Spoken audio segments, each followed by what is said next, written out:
안녕하세요. 올해 30살인 인생의 산막이 시작되는 해인데 어처구니 없게도 철 안 들고 지대로 생각 없이 사는 시댁을 만난 바람에 아주 험난하고 힘들게 2021년을 시작했습니다. 얼마 지나지 않은 새해이지만 저는 그 어느 때보다 누구한테 말 못할 정도로 힘든 시간을 보냈으며 그래서 그 어느 때보다 제 스스로가 독해지고 또 치열했던 순간을 겪었어요. 아직도 후유증이 남은 저의 사연을 씩씩하게 들려드리겠습니다. 저는 외고를 졸업했고 나름 상류 대학이라 불리는 4년대 대학을 졸업했습니다. 태어나서 공부를 소홀히 했던 적이 없었고 그 과정에서 경쟁이란 것을 처음으로 배웠던 것 같아요. 내가 실수를 해서 좋은 성적을 받지 못했다면 그것은 곧 나와 비슷한 성적을 가지고 있던 아이의 성적이 더 좋을 것이라는 걸 의미하는 것이었고 그렇게 사소한 것들을 두고 희비가 엇갈려 보길 몇 번 겪고 나니 자연스럽게 내가 더 잘하고 싶다는 경쟁의식을 배워나갔어요. 더 잘하고 싶으니 더 공부를 열심히 하게 되었고 외고나 대학 등 열심히 한 결과로 얻게 된 타이틀들이 좋아서 경쟁이란 게 마냥 나쁜 것이 아니라는 걸 또 늦지막히 배워나갔죠. 학교를 졸업하고 나서는 유니콘 기업으로 불리는 회사에 경력도 없는 사회초년생인데 좋은 연봉을 받고 입사를 했고요. 들어가서도 동기들보다 빠르게 승진하는 중인데 이것 또한 다 선의의 경쟁과 이를 위해 매일같이 노력하며 사는 저의 결실이라고 생각을 합니다. 그렇게 살았던 제가 연애 6개월 만에 결혼을 했습니다.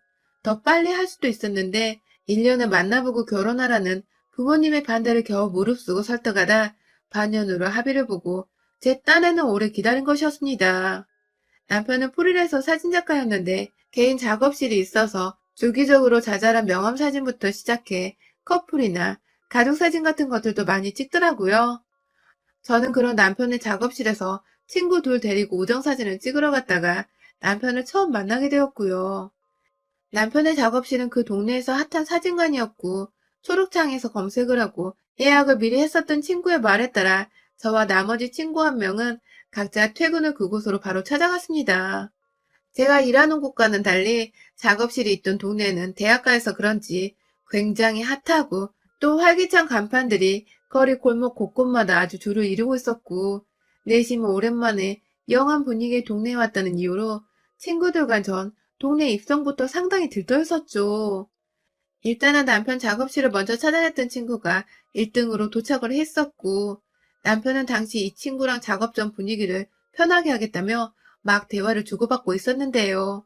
그 모습을 2등으로 도착했던 또 다른 친구가 지대로 오해를 해서는 저 둘이 썸을 타는 게 아니냐며 마지막으로 도착한 저를 구석으로 불러들여서는 사진작가와 친구가 서로 첫눈에 반한 것 같아 라며 호들갑을 떨었죠.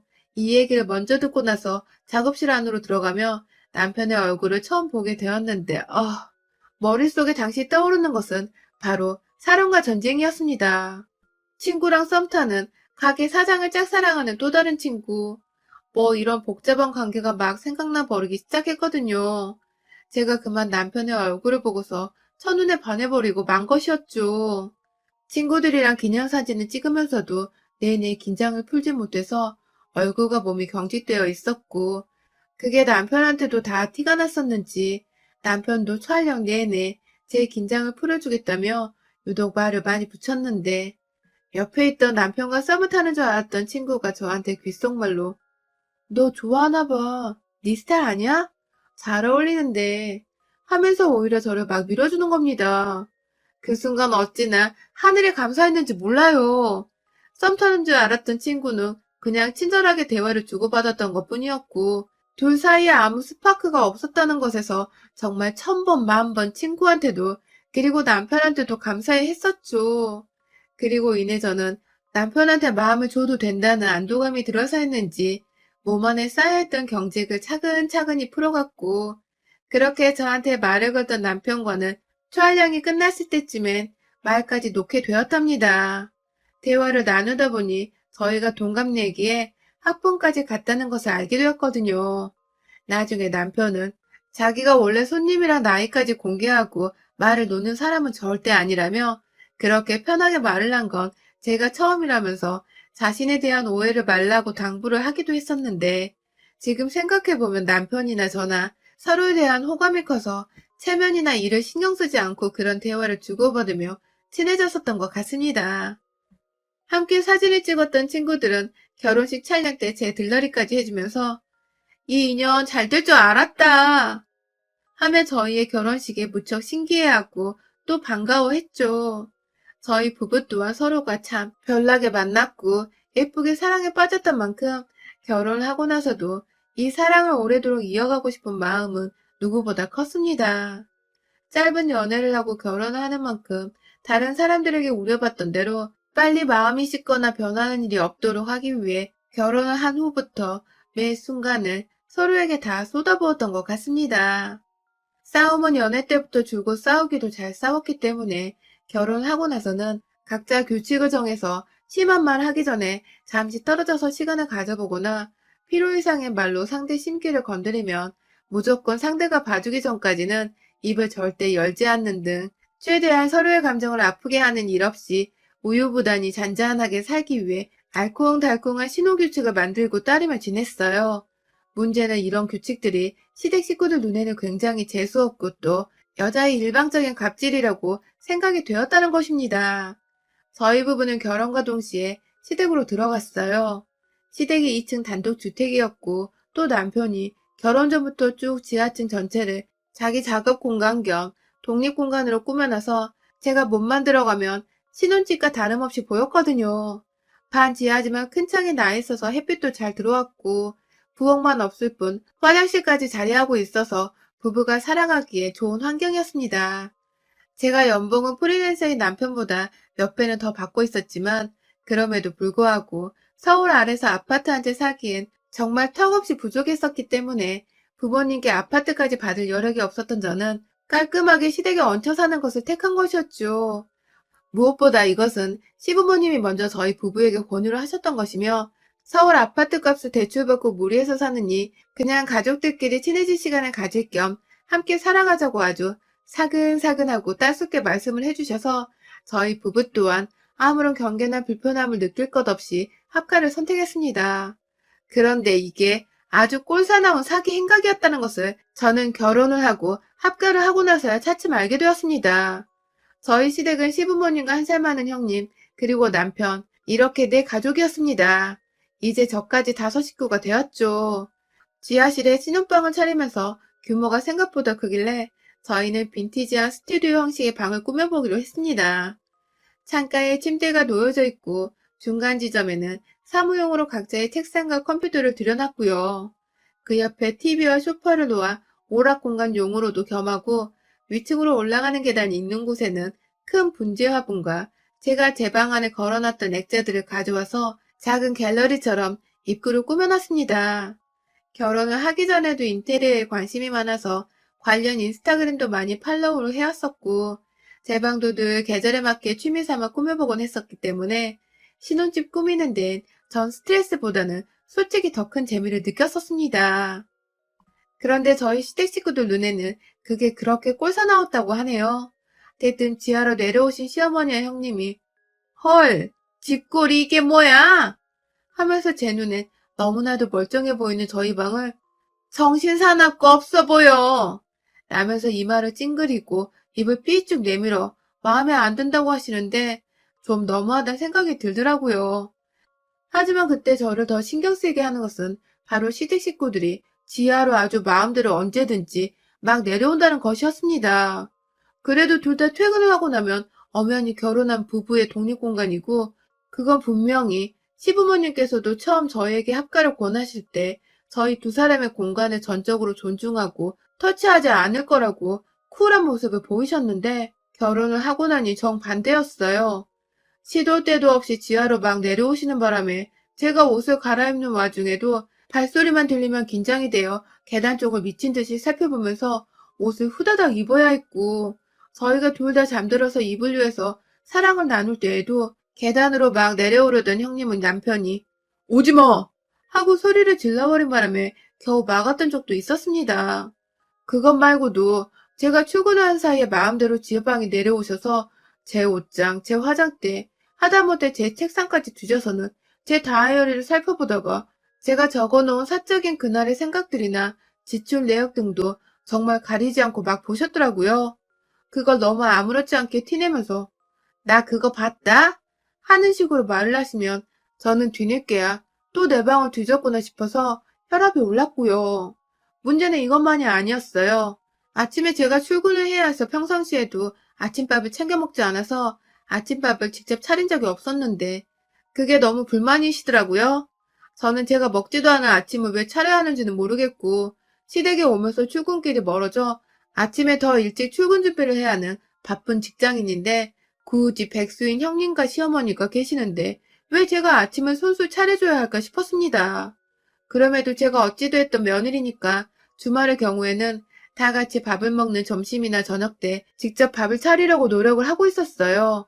평일은 제가 퇴근해서 집에 도착하면 벌써 8시가 넘어버렸기 때문에 저녁을 먹기에도 애매해 대부분 그냥 패스했고 그 때문인지 시댁 식구들도 제가 도착하기 전에 이미 저녁을 다 해치워 버리시는 듯 했어요. 늘 부엌에 설거지거리가 참 많았는데 그걸 씻지 않고 그냥 내버려 둔 적도 있어서 제가 저한테 하라는 소리인가 싶어 퇴근 후 무작정 설거지부터 하다가 남편이 뭐 하는 거냐면 저를 대신해 시댁 식구들한테 뭐라 해준 덕분에 더 이상 하지 않아도 되었고요. 뭐가 되었든 요리를 하거나 치우거나 모든 일을 이왕이면 시댁 식구들이 좀 번갈아가며 같이 도와주면 될 텐데 주말이 되면 주말이니까 너가 해라는 식으로 기다렸다는 식으로 모든 부엌 일을 저한테 맡기시는 시어머니 때문에 제가 주말에 저는 정말 올해 결혼하고 나서 제대로 된 휴식을 취한 게 언제인지 모르겠더라고요. 원래는 주말에도 아침부터 상을 차렸는데 직장인에게 주말은 늦잠을 잘 수 있는 일주일 중에 행복이었기 때문에 겨우 말씀을 드리고 설득해서 제가 아침을 안 먹고 잠을 더 자는 것으로 결론을 내리기도 했습니다. 가족이 되었으면 그냥 서로서로 시간이 될 때 공평하게 일하고 도우면서 같이 살면 될 텐데 저희 시어머니나 형님은 완전히 저를 한번 제대로 일을 시켜야 한다고 작정을 한 사람처럼 제게 틈만 나면 모든 일을 떠넘기고 막 시키는 바람에 제가 지난 1월 동안에는 정말 맘고생에 몸고생에 살이 쏙 빠져버렸답니다. 1월은 거의 시댁에서 저를 떠보겠다는 심상이었는지 이것저것 하라고 푸시만 하더니 2월에 들어서면서는 아예 대놓고 널 싫다라는 뉘앙스의 태도를 보이기 시작하셨습니다. 제가 설을 앞두고 일이 정말 많은 바람에 거의 야근을 하면서 아침 일찍 나섰다가 밤 늦게 집에 들어오는 경우가 많았어요. 정상적인 가족이라면 이런 저를 보고서 힘들겠다 혹은 수고했다라는 격려와 응원의 말을 남기며 힘을 주는 게 맞겠죠. 하지만 저희 시댁은 아주 기대를 저버리지 않았어요. 이번에는 회사를 다니는 시아버지까지 남일이라는 듯이 합세를 하셔서는 시부모님과 형님의 편에 서더니 집에 늦게 들어오는 저를 보고 첫마디가 바쁜 며느리 둬서 우리가 눈치 보여 죽겠네 라고 하시는 겁니다. 제가 놀다 들어온 것도 아니고 일을 하다 왔는데 그 늦은 시각에 녹초가 되어 들어오는 며느리한테 같은 회사를 다니고 있는 사람이 할 소리냐고요, 그게.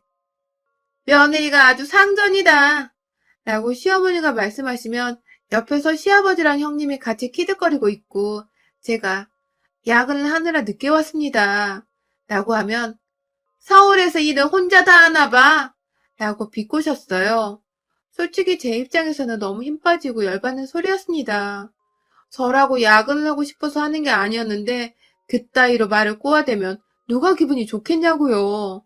더 큰 문제는 저를 향한 비꼼이 거기서 그친 게 아니라 아예 소외를 시키기 시작하셨다는 겁니다.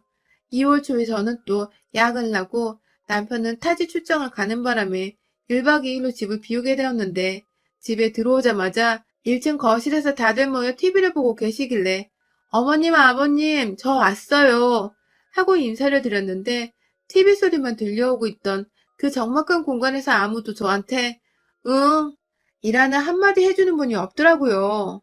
뭔가 이상해서 TV 보고 계셨네요 하며 다가가 인사를 재차 드렸는데도 급기야 저를 아예 본체에만 하면서 시선도 안 마주치려 했고 형님은 저를 한번 쓱 째려보더니 그냥 인사를 안 받고 절 지나쳐 자기 방으로 올라가는 겁니다. 그날을 시작으로 나이를 쳐드실 대로 쳐드신 시댁 식구들의 며느리 따돌리는 일상이 본격적으로 시작되었습니다. 제가 출근을 하건 퇴근을 하건 아침에 마주쳐도 인사도 안 하고 없는 사람처럼 투명인간 취급을 하시는 건 물론이셨고 남편이 돌아온 후에도 애초에 남편이 결혼을 하지 않은 것처럼 남편 이름만 불러 밥을 먹으러 오라거나 간식 먹으러 올라오라고 외치셨습니다. 먹는 걸로 쪼잔하면 안 되는데 먹는 걸로 장난치는 게 제일 쪼잔한 거 맞잖아요. 그 짓을 다 큰 어른들이 며느리 고작 30살짜리 애한테 해대면서 지 아들은 귀한 줄 알고 또 막 잘 챙기고 제가 이런 취급 받자고 결혼한 게 아닌데 너무 속상하고 괴롭더라고요. 게다가 옆에서 형님은 이 상황이 재밌어 죽겠다는 듯이 웃고 키득이면서 저 보란 듯이 한심하고 불쌍하다 표정을 지어내시는데 제가 순간 세상의 루저가 되어버린 기분이 들어 심한 자책감에 설날 직전에 정말 친정도 가기 싫고 딱 죽고 싶었어요. 결국 설날에도 차례를 지내면서 시어머니는 그냥 종이에다가 만들어야 하는 목록을 다 만들어주시고는 냉장고에 붙여놨고 그걸 남편한테만 네 와이프한테 만들라고 해 라고 시키는 바람에 남편은 이걸 왜 와이프 혼자 만들어야 하냐면서 따져 물었지만 시어머니는 그냥 무시를 한 채 부엌을 나가면서 차례상은 당장 내일이다 라고 한마디 던지고는 아예 외출을 하셨어요. 남편도 뭔가 집안의 분위기가 이상하다는 걸 감지했는지 무슨 일이 있었냐고 그제서야 물어보는데 남편의 한마디에 제가 서럽다고 울어버렸습니다. 계속해서 투명인간 취급하면서 정말 오랜만에 설날 일거리를 나한테 넘겨주겠다고 지금 살짝 말 거신 거라고 내가 여기 뭐 못 들어올 거 들어와서 사는 중이냐면서 애모 남편한테 막 화까지 내면서 울고 있는데 그때 위층에서 형님이 내려오셨어요. 저의 하소연 그리고 우는 불쌍한 모습까지 다 봐놓고는 한다는 말이 글쎄 야, 너 지금 우리 엄마 뒷담화야? 인연이 미쳤나? 하며 손찌검을 하려고 손을 확 올리대요. 그 바람에 저는 뒤로 물러섰고 그 사이에서 남편이 빠르게 막아서 맞지는 않았는데 와, 그때 제대로 알았습니다. 이것들이 정말 나를 가족으로 생각을 전혀 하지 않는다는 걸요. 나를 괴롭히고 없는 사람 취급하고 가족이 되었는데도 따돌림이라는 정말 황당하고도 못된 짓거리를 하는 것들이 정말 힘들다고 남편 앞에서 죽어라 울며 하소연을 하는 저한테 미안했다는 사과는 못할 망정 손으로 올려 한 대 치려고 했다는 사실을 저는 지하방으로 내려가고 나서도 한참 동안 이해하지 못하고 오히려 보통 사람들이 아니라며 겁을 먹었습니다. 그리고 이내 수많은 경쟁과 성장으로 이 자리까지 올라와선 결혼이라는 한순간의 실수로 인해 내 자존감과 인생이 바닥을 치고 있는 지금 이 순간을 결코 인정할 수가 없었음을 깨달았습니다. 나를 이렇게 만든 장본인들을 다시 안 보는 한이 있더라도 똑같이 갚아주리라 마음을 먹었습니다. 남편에게는 당장에 이혼을 하자고 했어요. 시댁에서의 따돌림은 나를 그 어느 때보다 불행하게 만들고 있다면서 넌 내 배우자로서의 책임을 다 하지 못하고 있다면서 짐가방을 다 싸서 밖으로 나가려니 남편은 저를 붙잡으면서 마지막이라는 듯이 말하더라고요. 네가 하고 싶은 대로 다 해. 다 하게 해줄게. 라고 말입니다. 그래서 알겠다고 대답하곤 약속을 받아냈습니다. 그리고 다음날 아침 내가 하고 싶은 대로 살 수 있는 일일제가 되었습니다. 새벽에 일어나서 위층에 있는 화장실을 찾아갔어요. 아침 똥 한 번 거하게 눈 뒤에 물도 내리지 않고 밖을 나와 다시금 지하에 있는 저희 화장실로 가서 샤워를 하고 출근 준비를 했습니다. 옷을 다 입고는 일부러 시간 여유를 많이 두고서 일어난 덕에 간단한 아침 정도는 먹을 수 있었는데 부엌에 올라가서는 일단 냉장고에 있는 반찬통들을 죄내 꺼냈어요. 그때쯤 슬슬 남편 아침 차려주려고 일어난 시어머니와 시아버지가 막 돌아다니기 시작하셨는데 화장실 쪽에서 시아버지가 으아! 이게 뭐야! 하면서 놀라 뛰쳐나오셨습니다. 아무래도 제 똥을 보고 하신 말씀이신 것 같았어요. 저는 끝까지 시아버지를 무시하고는 부엌에서 밥 한 공기를 퍼고 반찬통에 침 묻은 젓가락을 한 번씩 집어넣어 반찬들을 골고루 섭취했고요. 부엌에 와서 그 꼴을 본 시어머니가 야, 너 지금 뭐 하는 거야? 하며 아침 대바람부터 소리를 지르는데 아, 귀 따가워 씨발 라고 귀를 한번 파주고는 반찬통 위에 사르르 손을 비벼 뿌렸습니다. 의도한 건 아니었지만 귀지가 조금 제 손에 묻어난 건지 반찬통 위에 뭔가 가루 같은 게 막 떨어져 내리기 시작을 했는데 시어머니가 그 꼴에 기겁을 하셔서는 야 임마 하면서 또 소리를 꽥 저는 아우 시끄럽다고 씨발 하며 소리를 꽥 그럼에도 밥은 꼭꼭 잘 씹어먹고는 반찬통 정리를 하나도 하지 않은 채 그대로 출근을 했어요. 출근하는 제 핸드폰으로 시어머니 전화에 시아버지 전화에 이었고 얘기를 다 들은 건지 시누이 전화까지 오고 문자가 오고 아주 난리였는데 일단 시댁 인간들 연락처는 다 차단한 채 출근해서 그날 일을 마무리 지었어요. 그리고 퇴근을 한 후 집안에 들어가니 남편뿐만 아니라 온 시댁 식구들이 저를 기다리고 있었어요. 남편은 너 다 해. 라는 식으로 저에게 응원의 눈빛을 보내고 있었다면 시댁 식구들은 하루 종일 똥 싸고 반찬 어지럽히고 출근으로 도망을 친 저를 벼르고 기다렸던 것 같아요. 저한테 당장 집을 치우라고 너 때문에 아무것도 들어와서 먹지도 못하고 있었다면서 말을 하는데 저것들이 나한테 말을 거네? 라고 대답을 했습니다. 순간 시어머니가 너 지금 뭐라고 했어? 라고 말하시는데 와, 이것들이 진짜 나한테 말 거네? 갑자기 왜 이래? 라며 오히려 남편만을 본 채 주변에 아무것도 없는 것처럼 투명인간 취급을 해줬고 저의 공격적인 태도에 어안이 벙벙해져 있는 시댁 식구들을 뒤로한 채 저는 곧장 지하로 내려가서는 외투를 벗는데 그 사이 남편의 만류에도 불구하고 저를 따라 지하로 내려온 형님이 야, 너 지금 우리 엄마 아빠한테 저것들 이것들이라고 했어? 라며 따져묻길래 제가 급기야 한겨울에 왜 이렇게 모기가 있는 거야? 엥 하면서 모기약을 들며 죽어 이 모기 새끼야 라는 말과 함께 형님이 서 있는 허공을 향해서 칙 뿌려댔습니다. 제가 모기약을 들자 본능적으로 팔을 들쳐올려 얼굴을 가리던 형님은 제가 그걸 진짜로 뿌려버리자 쟤 미쳤어 하면서 위층으로 올라가 버렸습니다. 급기야 제가 올라가는 형님을 따라 모기약을 손에 쥐고서 남편을 향해 집안에 모기 새끼들이 자꾸 앵앵거리는 게 너무 거슬려 하면서 거실 한복판에서 사방에 그것도 한겨울에 모기 타령을 해가면서 시댁 식구를 향해 칙 하고 뿌려버리자 시부모님과 형님이 너나 할 거 없이 사방으로 모기 새끼 마냥 막 도망치기 시작했습니다. 얼떨결에 제가 뿌린 모기약에 맞은 남편은 눈 따갑다고 오두방정을 떠는데 아우 모기 새끼가 잡힌 게 아니라 어마 내 남편이 잡혔네 라면서 나머지 식구들을 찾아다니기 시작했습니다. 무슨 킬러 마냥 시댁 식구들을 찾아다니다가 눈앞에 식구들이 보이면 다 죽어버려 라며 칙 스프레이를 뿌렸어요. 2층 방에 들어가 나오지 않는 형님 방 앞에서도 발로 문을 걷어차며 모기 잡아야 하니까 열나고 겁박을 했다가 급기야 그 옆에 있는 연결된 발코지를 통해서 혼자 형님 방 안으로 문을 열고 들어가서는 놀래 비명을 지르며 도망치는 형님을 따라가 스프레이를 칙 뿌리니 아주 그냥 집안 곳곳마다 양냄새가 안 나는 곳이 없는 지경에 이르렀습니다. 1층으로 다시 내려가니 시부모님은 저를 마주치는 게 겁났는지 급기야 시어머니는 방 안으로 들어와 있고 시아버지는 밖에서 시어머니 등살에 못 이겨 설거지를 하고 계셨어요. 제가 뒤에 다가오자 시kap하면서 놀래 쳐다보셨고요. 그리고 저는 아주 자연스럽게 시댁이 결혼하고서 난생 처음으로 거실 소파에 앉아봤습니다. 앉아서 TV를 켜고 소리를 최고로 틀어놓은 뒤에 들어누워 깔깔거리며 시청을 했고 그러다가 어디선가 시어머니나 형님의 목소리가 들리는가 싶으면 이것들이 아직도 다 안 죽고 앵앵거리고 있어 하면서 당장이라도 올라가 스프레이를 뿌려주겠다는 듯이 손에 스프레이 하나 쥐고는 씩씩거렸어요. 남편은 가족들이 수모를 당하는 게 미안하고 걱정돼 죽겠는 와중에 그럼에도 불구하고 체념한 표정으로 자기 가족들이 벌벌거리는 모습을 지켜만 봤고 제가 피곤하다고 내려가서 잠을 자려고 하자 뒤에서 따라오며 한다는 말이 정신 차리셨을 거야. 나도군요.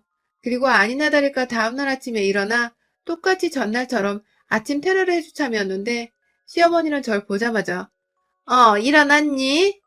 라며 생전 안 하던 아침 안부 인사를 건넸고 시아버지는 급기야 출근하는 저를 붙잡으며 시어머니께 밥 한 공기 더 내와 라고 하는데 가짜나서 그냥 출근한다 하고 집을 나왔네요. 저녁에도 그리고 그 다음날 아침 저녁에도 똑같이 저와 마주치면 전에 없는 아는 척을 하시면서 밥 한 공기라도 챙겨주려 하시는데 그 변화가 반갑기도 하고 또 저한테 벌벌 떠는 게 웃기기도 해서 제가 여전히 대답을 해주지도 않고 오히려 제가 투명인간 취급을 해주면서 무시를 하려고 합니다. 뭐 지금 무리해서 월세로 독립을 하고자 준비를 하고 있기 때문에 제 화가 풀렸을 때에는 아예 짐 싸서 그 집을 나와버릴 것이고요. 팔자에도 없는 며느리 짓을 하면서 생전 TV 재벌 드라마에나 나오는 따돌림을 당하고 투명인간 취급을 당하느라 제 속이 아주 썩어 문드러졌었는데 미쳐 날뛰는 놈들에게 똑같이 미친 척을 해주면서 경고를 날리니 그래도 길을 꺾고 나쁜 버릇을 고쳐줄 수 있었습니다. 요즘 일진놈들이 학폭으로 뒤늦게 까발림을 당해서 욕처먹고 있잖아요. 이에는 이, 눈에는 눈이란 식으로 똑같이 혼쭐을 내줘야 그게 나쁜 짓이었는 줄 알고 깨갱거린답니다. 제가 보기에 우리 시댁 식구들도 다 학창시절 누군가를 따돌려보고 투명인간 취급을 해봤어서 며느리인 저한테도 이 짓거리를 아주 아무렇지 않게 한 것 같아요. 싹스 노란 것들. 또 한 번 며느리 우습게 보고 없는 사람 취급하며 자존감을 바닥으로 치닫게 하면 그때는 모기약이 아니라 전기 모기차를 가져와서 전기 공격이라도 해버리고 말 겁니다. 여러분의 생각은 댓글로 남겨주세요. 오늘도 시청해주셔서 정말 감사합니다.